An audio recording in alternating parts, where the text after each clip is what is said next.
Dhaka Capitals এবারে বিপিএলের নয়া দল, সবচেয়ে হাইপ তোলা দল।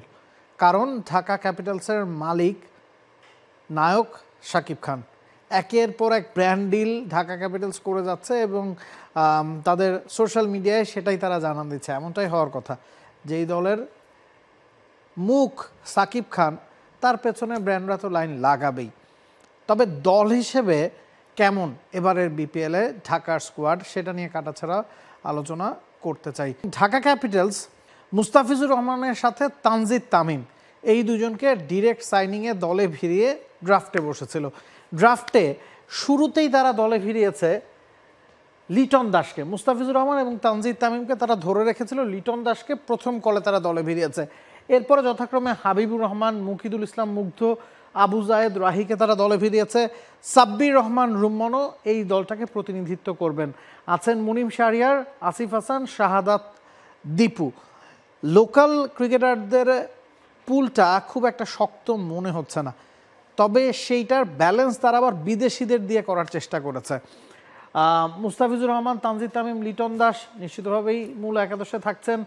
রাহি, সাব্বির রহমানরাও হয়তো থাকবেন। আপনি যদি বিদেশিদের দিকে তাকান, Thisara Perera, Johnson Charles, Shahnawaz Dahani, Saim Ayub, Eskinazi, ইউএইর ফাস্ট বোলার জাহুর খান, ফরমানুল্লাহ শাফি, রিয়াজ হাসান, চাতুরাঙ্গা ডিসিলভা, শুভম রঞ্জানে। এখন আপনি নাম দেখছেন এখানে প্রায় 10 জনের মতো। আরও প্লেয়ার চাইলে ঢাকা ক্যাপিটাল সাইন করাতে পারবে, তবে একাদশে খেলতে পারবে 4 জন। সেই 4 জন কারা হতে পারেন সেটা যদি আমরা খেয়াল করি, থিসারা পেরেরা, জনসন চার্লস, সাইম আয়ুব এবং আমির হামজা, সম্ভবত এই 4 জনকে ঢাকা ক্যাপিটালস তাদের মূল একাদশে রাখবে। আমির হামজাকে রাখতেই হচ্ছে, রিসেন্টলি আউটস্ট্যান্ডিং পারফর্ম করছেন। যেই লিগগুলোতেই আমির হামজা খেলছেন, লেফট আর্ম অর্থোডক্স বোলার, তবে তার আলমারিতে অনেক ধরনের বৈচিত্র্য আছে। Thisara Perera, Johnson Charles season campaigner, বিভিন্ন ফ্র্যাঞ্চাইজি লিগগুলোতে খেলেই তারা অভ্যস্ত। এবং সাইম আয়ুব পাকিস্তানের হয়ে মাত্রই সাউথ আফ্রিকাতে কিন্তু সিরিজ সেরা হয়েছেন, আউটস্ট্যান্ডিং ফর্মে তিনি আছেন। তবে তাদেরকে পুরো মৌসুমের জন্য তো আসলে পাকিস্তান ক্রিকেট বোর্ড ছাড়ছে না।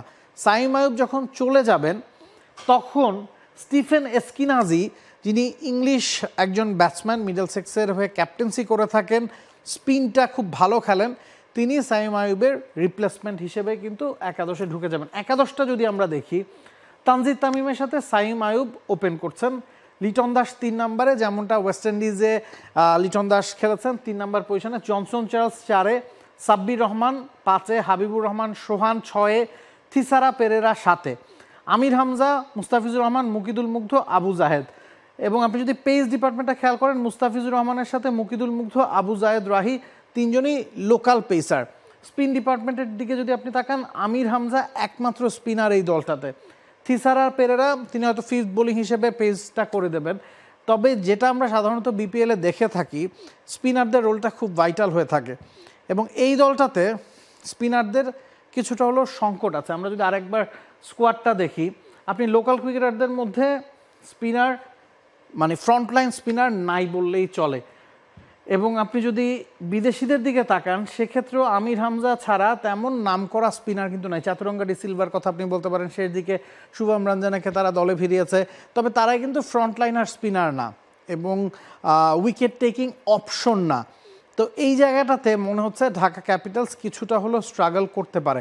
আরও একটা সমস্যা এই দলটার হতে পারে, আমরা যদি একাদশের দিকে তাকাই, Tanzid Tamim, Saim Ayub, Liton Das, Johnson Charles, Sabbir Rahman, Habibur Rahman, first 6-এর 6 জনই তারা কিন্তু টপ অর্ডারে খেলে আসলে অভ্যস্ত। সাব্বির রহমান বিপিএলে যখনই পারফর্ম করেছেন দেখা গেছে ওপরের দিকে 3 নম্বরে খেলেছেন। হাবিবুর রহমান সোহান ওপেনিং বা 3 নম্বর পজিশনে যতটা স্বাচ্ছন্দ্য বোধ করবেন, 6 নম্বরে বা 7-এ কিন্তু সেটা করবেন। থিসারা পেরেরাই শুধুমাত্র লোয়ার মিডল অর্ডারে খেলে অভ্যস্ত। তো টপ অর্ডার হেভি একটা দল এটা। সাইম আয়ুবকে যদি আপনি না খেলান, তিনি যখন চলে যাবেন, স্টিফেন এসকিনাজি যদি সুযোগ পান, তিনিও কিন্তু টপ অর্ডারে খেলে অভ্যস্ত।